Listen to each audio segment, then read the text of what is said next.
Welcome, everybody. It's time once again for the next chapter with Charlie Hedges as he explores turning the page on his life and yours.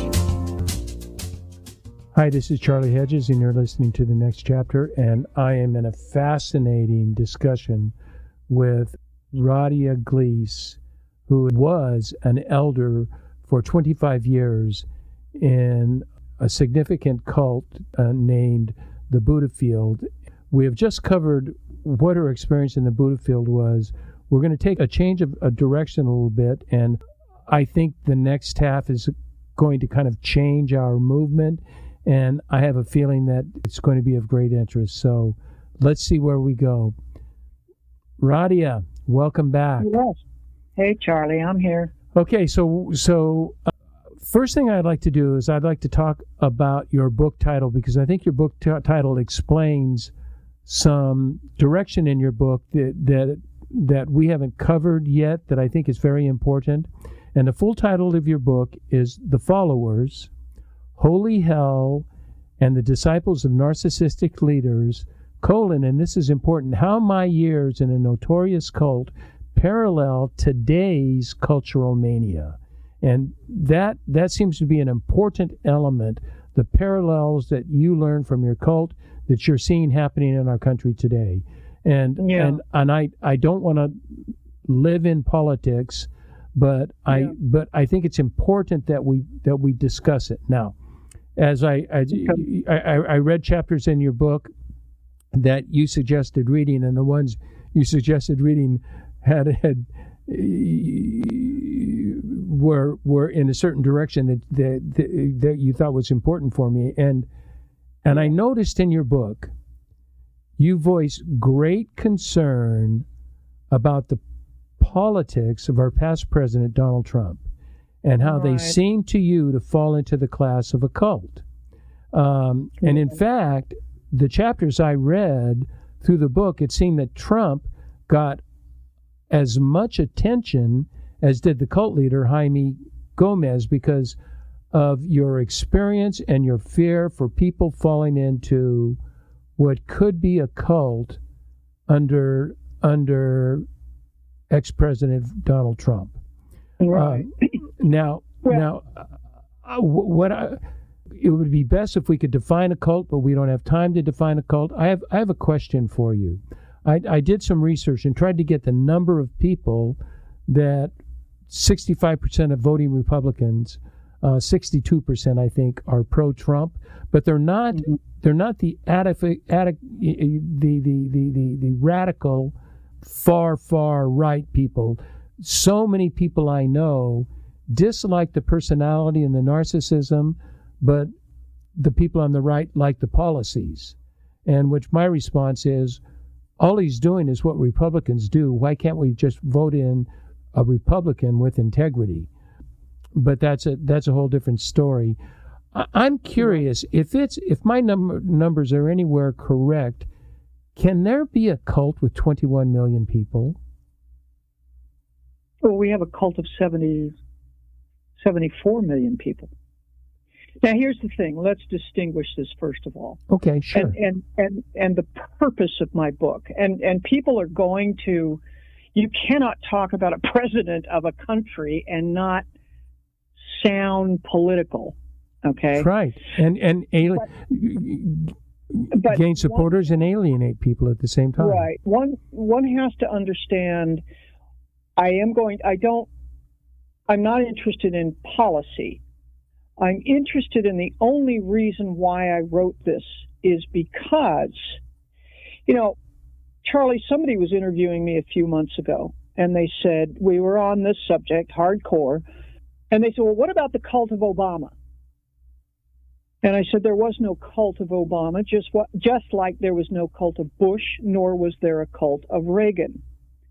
Okay, just because you like someone or you like a particular political policy or whatever does not make you a cult, nor does it make the leader a malignant narcissist. Now, all politicians are narcissistic. There's no question about it. Again, like I said in the beginning of this show, There's a very big difference between a character flaw, and narcissism isn't necessarily a character flaw, depends on to what degree it is.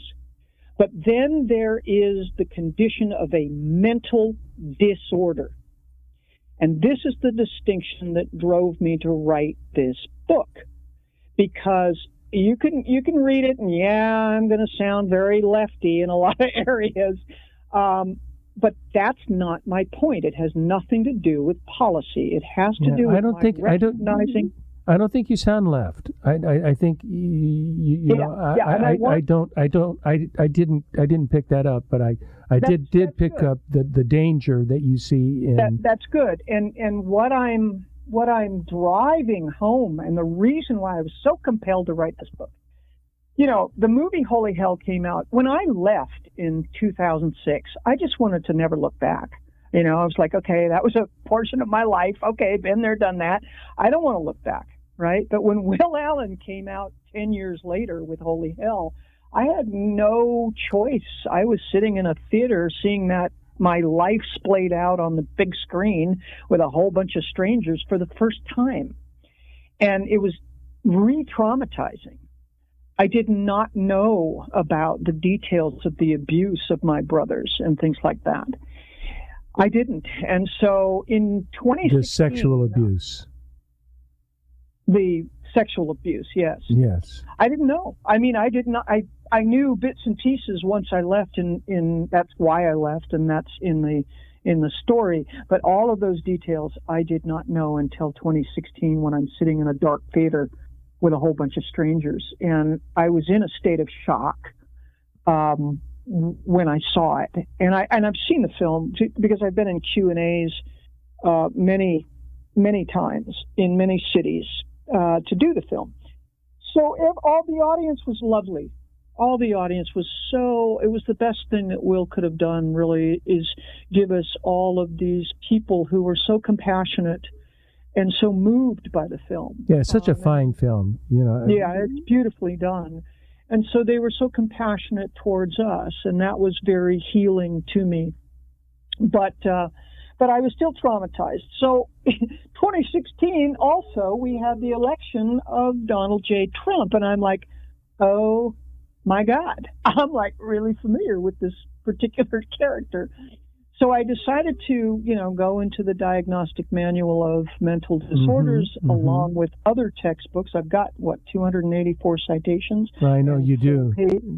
4 pages of bibliography. I'm a researcher. That's what I do for a living with biochemistry, but that's what I do is a researcher. So I read all of the books that nobody's going to come at the end of the day, after a hard day's work, and slog through the Diagnostic Manual of Mental Disorders. They're just not going to do it. So I had to do that work and then put it in a way that the average person who otherwise wouldn't do that, wouldn't be interested in it, could hear it in story format with real live, these are real examples. This isn't some, PhD doctor giving a lecture. This is a real life experience. And that's why I start you with the pain of my life so that you can relate to me as a human being and trust me that I get it. This is not a finger pointing at, oh, you all, this is 3 fingers pointing back at me at the same time. And people say to me, well, Radhia, after they talk to me for a while, you're so intelligent. It's sort of like, kind of like, thanks, I think. Thanks, it's sort of like, you look so good since you've lost all that weight. But the point is that people think that in order to get caught up in groupthink or in that kind of mentality, that you're stupid or gullible. I'm neither stupid nor gullible. I have several graduate degrees. And the point is, and I brought this up to you when we were talking before, I used the example of Bernie Madoff. You think all those millionaires that were built out of their millions and their lawyers were all stupid and uneducated? Yeah, no. I agree. A good con is a good con. And you'll see all of those really exceptional good cons are sociopaths. Let me interrupt because, and I will not say this again, but time is an issue.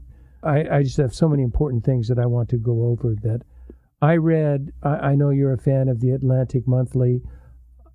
Although I'm a person on the right, I read the Atlantic Monthly regularly, so I understand the position of the left. I want to understand the logic, the rationale. I don't read it to argue with it.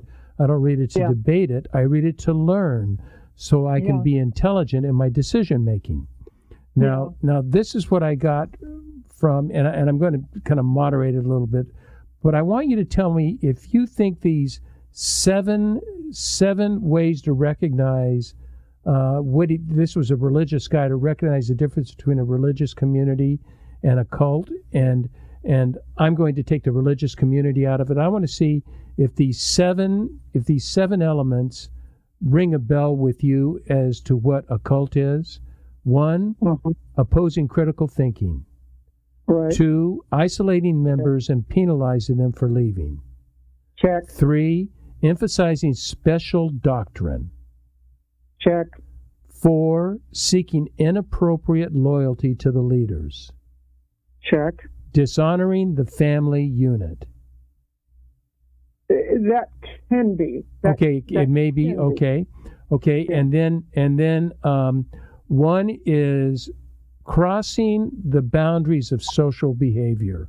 What's acceptable and what's not acceptable socially. That in itself could be a whole book, but what is that? Okay, and the final one was just sort of a separation from society and and in the joining and in the acceptance of this new group. Would you say those 7 are kind of around that? I would say yes. Okay, there's more to it than that. I do. I'm forced to overly simplify, but Sure. As you said, it's a very complex issue, and my only reason for presenting that was, is that possible to have those elements in a political structure, say in a Donald Trump structure, in a 21 million people, 21 million advocates? Can because they're not meeting together. They're not sort of conforming with one another. Well, I think the radical ones are, but my friends are sort of, they're right, but they're more middle right. They're the policy seeking people that are choosing to I don't know if ignore is the right word, but they're not necessarily Trumpians. I'm just saying, have we, and here's my final question on this. Is it possible that in this process we have expanded the field of meaning of the word cult to where the word is almost becoming not quite meaningless, but very difficult to ascertain? Absolutely. And I've got a whole chapter, 2 chapters actually, on that word in general. So it's a difficult word to define, and it has many flavors to it. I think some of those characteristics that you mentioned are true. And when you say, well, we're not meeting, well, what has happened, especially in today's society, is everybody has their own favorite echo chamber. This is where it becomes where you think you're not meeting, but yet you are closing your mind and sort of remaining in that comfortable echo chamber. And we all have our favorites. I have mine. Mm-hmm. You have yours. I do. And those echo chambers through media and through the internet and what have you is how we're meeting on a different way than we've ever faced before. This is a kind of a new phenomenon, and it's really on steroids. So it is making things a lot more heightened. That's an excellent observation. And that is the end of where I want to go. I just want to say, present that there is the possibility of this, but it is up to the individual to determine where they are, because I want you to give advice. So so I've written in my actual statement was, okay, that was fun. Now let's close with a tiny bit more about you personally. And I have 2 questions. I would like you to offer advice that you would give someone who is feeling as if they're going down the path of a cult. What advice would you give them? What 2 or 3 things would you ask them to question before they get in too deep? Well, first of all, the first sign of a cult, and I mentioned this to you privately before, there's Socratic teaching and non-Socratic teaching. Right. So Socratic teaching is where, you put an idea on the table and you discuss it and you argue it and you walk away with your own conclusions. A non-Socratic teaching is, this is it, my way or the highway. When you start to separate into an us and a them, and in your us world, you have that dogma.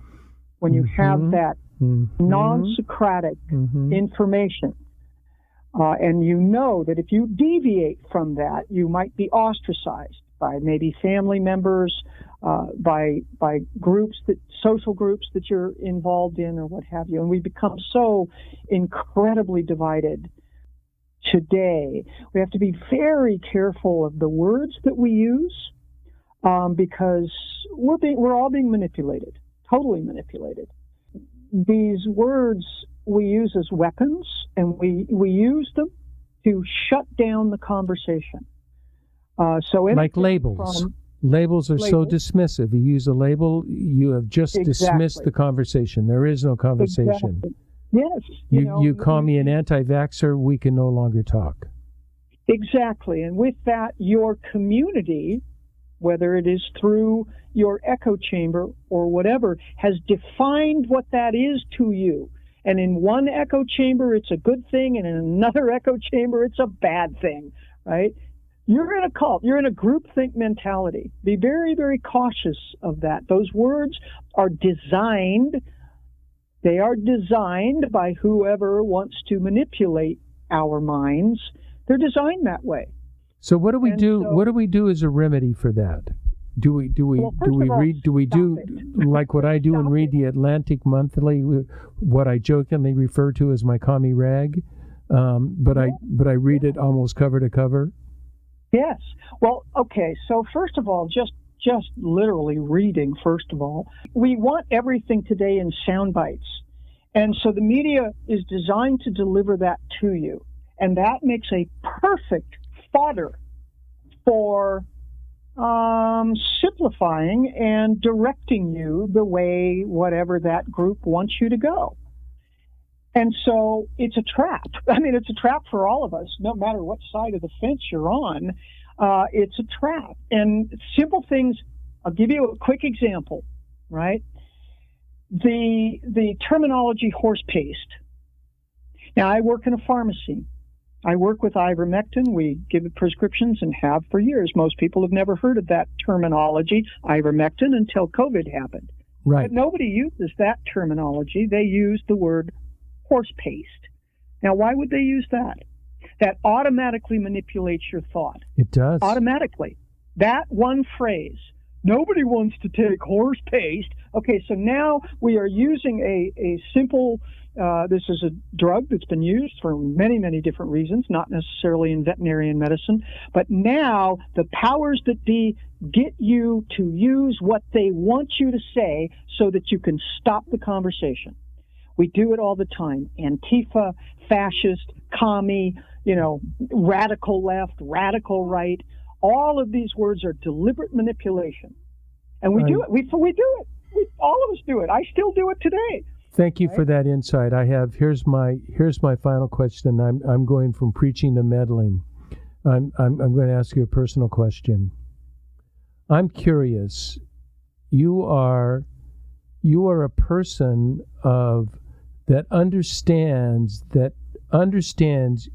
your personal needs. I feel like you're very self-aware, and that you understand what you need to live the kind of life that you want to live. What do you do today to satisfy the needs of your heart? Well, what I do, I'm the wellness director for a pharmacy in Austin, and I'm in the trenches with all of it.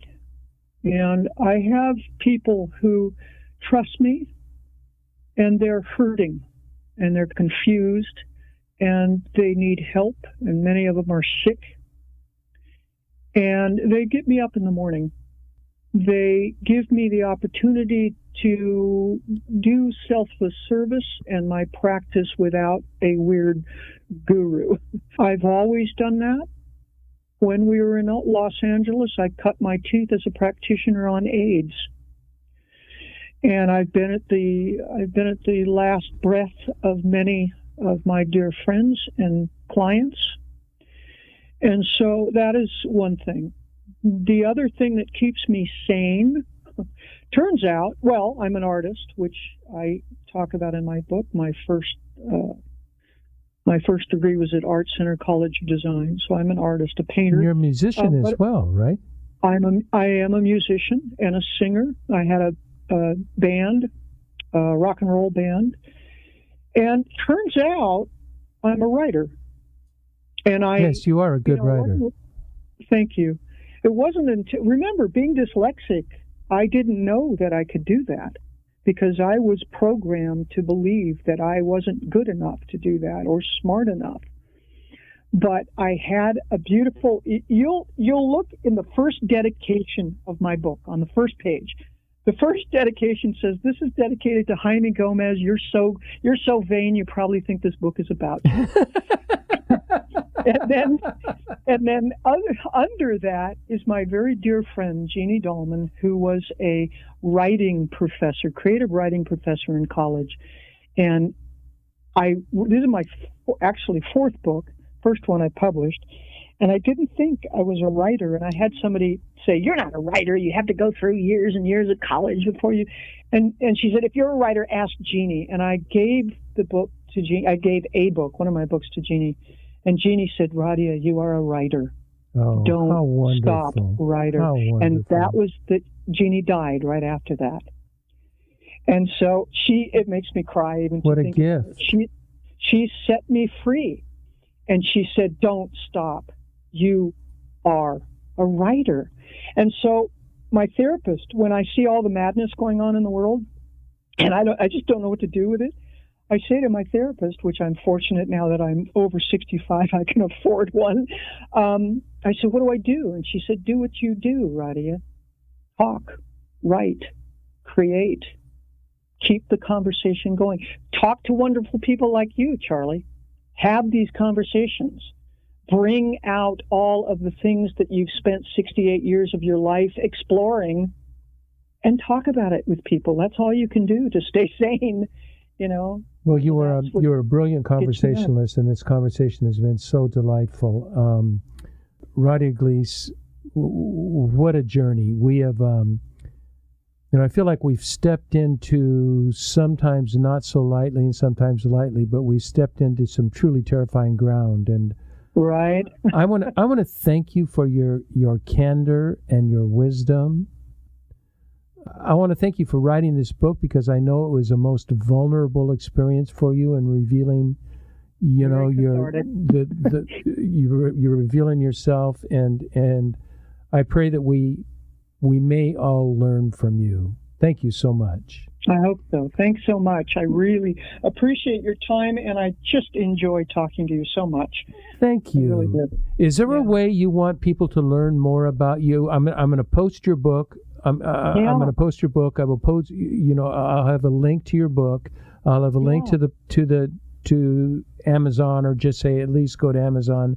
Is there any way that you want people to contact you or get a hold of you, or you want to? Well, first, the first and most important thing is spell my name right, because everyone misspells it all kinds of ways. Yeah, I'll spell it right. So RadhiaGleis.com is my website.